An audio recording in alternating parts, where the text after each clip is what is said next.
The transmission console was slick with Kalen Vance's blood. He slumped against the vibrating bulkhead, clutching a smoking hole in his left shoulder, his lungs burning through the heavy atmosphere.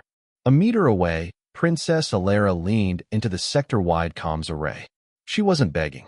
She was screaming the classified death sentence of her own species to 1 billion listening ships. Then, the Durasteel doors began to buckle. I wish I could say the galaxy listened right away. I wish I could say the truth was enough to stop the bleeding. Stay close. 12 hours earlier, the only thing suffocating Vance was the ceremonial collar of his Terra Prime dress uniform.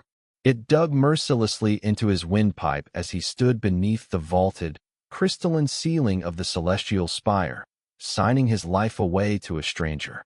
The Terrestriary Treaty required a physical binding.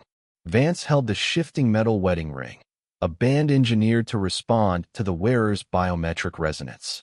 He slid it onto Princess Alara's slender finger. The metal instantly shifted from a polished silver to a dull, flat slate. It was a visible, undeniable manifestation of her contempt. Alara pulled her hand back the second the band cleared her knuckle. She did not look at him. She stared straight ahead at the High Chancellor, her lavender skin pale under the harsh ceremonial lights, her posture rigid and perfect. To the Astrari nobility watching from the tiered balconies, this was a grim necessity. Vance knew exactly what he was to them. He was a biological variable. He was a crude, unrefined human plug forced into an elegant Astrari equation to secure military borders. They gave him isolated quarters on the lowest residential ring of the station. Alara gave him absolute, suffocating silence. That silence lasted until the state banquet. Vance sat at the far, shadowed edge of the high table, nursing a glass of synthetic wine that tasted like copper. The nobles of the House of Obsidian sat opposite him. They communicated in micro-expressions, tiny shifts of their faceted veils that Vance could not read. He ran a finger under his uniform collar.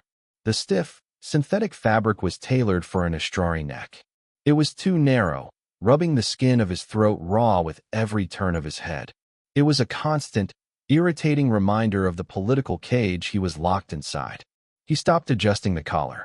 His eyes locked onto the security detail positioned near the grand archway. 2 guards had subtly shifted their weight away from the entrance. A third was tapping a rhythm against his thigh.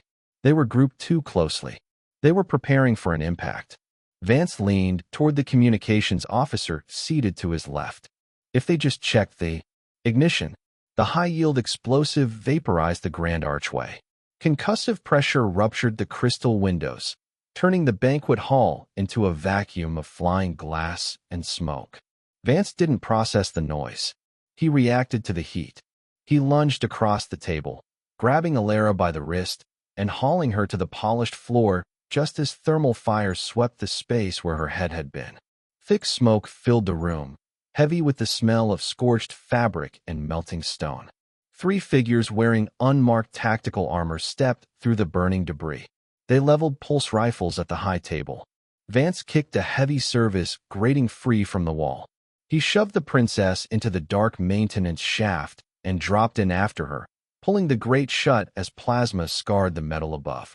The shaft smelled of engine grease and stale air. Alara did not panic. She bypassed 3 biometric locks in complete darkness, her movements practiced and rapid. She led him through a labyrinth of servant corridors, descending deeper into the station's core until they spilled into her private study. The heavy doors hissed shut, sealing them in silence. She walked to the center of the circular room. A flick of her wrist activated the primary holodeble. A massive, rotating double helix illuminated the dim space, casting harsh blue light across the walls. Vance approached the projection slowly. The helix was fraying. The digital strands of DNA were unraveling at the edges, snapping like brittle wire and dissolving into red warning glyphs. "You think this marriage is political?" Alara said. She touched the projection. The performative coldness was completely gone from her voice, replaced by a hollow exhaustion. "You think the House of Obsidian wants to kill us to stop a peace treaty?" She pointed at the dissolving strands. "This is our genetic degradation. The decay is compounding across the entire population. She finally looked directly at him.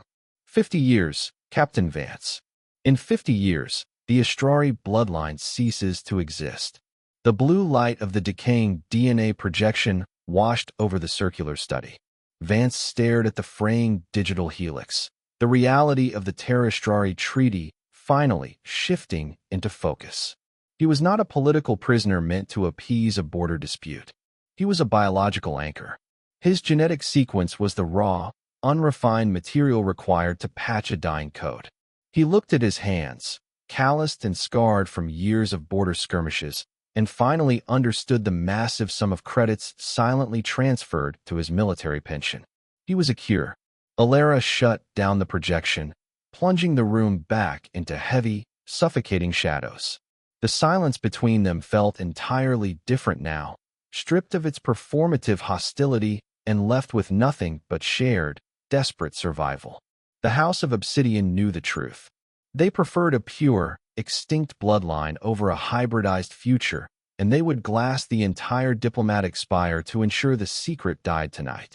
Alara moved to the physical archives, pulling a localized data drive from a hidden compartment. Her hands, usually so composed, carried a faint tremor. If the sector learns the truth, she murmured, our enemies will simply wait us out. We will be hunted not for our territory, but for our weakness. But if we say nothing, we fade into dust. They had to broadcast the raw data to the sector. Vance devised the route. They accessed a secondary maintenance terminal, planting a false logistical ping that suggested the princess was fleeing toward the lower hangar base.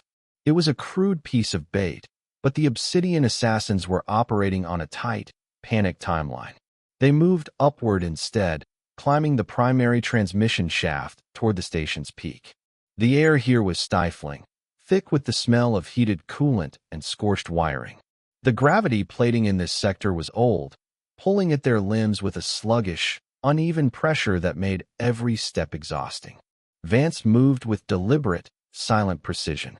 Beneath his boots, the rhythmic, low vibration of the central ventilation fan beat a steady pulse through the floor plating. It was a mundane, persistent thrumming that anchored him, a mechanical heartbeat cutting through the surreal horror of the evening. He checked the charge on the sidearm he had stripped from the banquet hall. 12 rounds. Not enough for a sustained engagement, but enough to clear a choke point. They were 3 levels from the comms array when the trap triggered. A compromised security patrol, loyal to the Obsidian faction, had ignored the false ping. The House of Obsidian had anticipated their route, flooding the primary access corridor with heavily armored shock troops whose kinetic rifles painted the polished bulkheads with scorching white impacts that melted the environmental seals and turned the breathable air into toxic, burning slag. The heat was instantaneous and blinding. Vance returned fire, his training taking over. The world narrowed down to angles, cover, and the violent heat of near misses. He laid down a suppressing pattern, grabbing Alara's arm and hauling her through the final access hatch. Pain flared in his left shoulder, a sharp, white-hot spike that radiated down to his fingertips. He ignored it, pulling her upward. He shoved her into the communications array, slamming the emergency lockdown panel just as a heavy slug shattered the casing. Now he slumped against that vibrating bulkhead, his blood slicking the console while the Durasteel doors began to buckle under the assault. The console sparked, casting erratic, strobe-like shadows across Alara's face as she initiated the sector-wide override. The transmission array demanded a brutal amount of processing power, pulling energy from the station's life support systems. The air grew perceptibly thinner, colder. He pressed his good shoulder against the yielding metal, listening to the shrieking hinges and thinking, 50 years. That's all they have left before the whole bloodline, just. The thought died under a deafening kinetic blast that warped the door frame inward. The ringing in his ears from the explosive impact was absolute, a violent wall of noise that suddenly stripped away to leave nothing but the haunting, crystalline clarity of Alara's voice breaking over the open channel. The Astrari genome is failing, she projected into the void, her confession overriding every active military and civilian frequency in the sector. Cellular division has reached terminal degradation. The House of Obsidian would bury this truth and let our people perish. We choose to live. The hybridization protocol begins today. The broadcast locked. The data packets containing the extinction timeline flooded the network.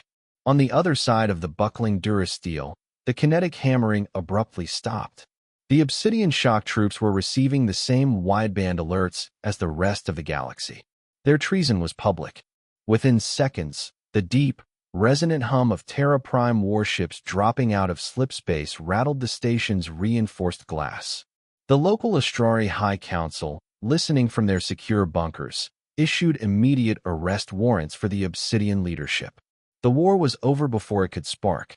The plaza was completely silent. Vance stood beside Alara in the center of the protest, the violent crowd pausing to watch the impossible. He held their daughter, Myra, against his chest. As the little girl reached out, Vance's biometric wedding ring caught the sunlight. It was no longer flat slate, but a brilliant, shifting spectrum of deep lavender and silver.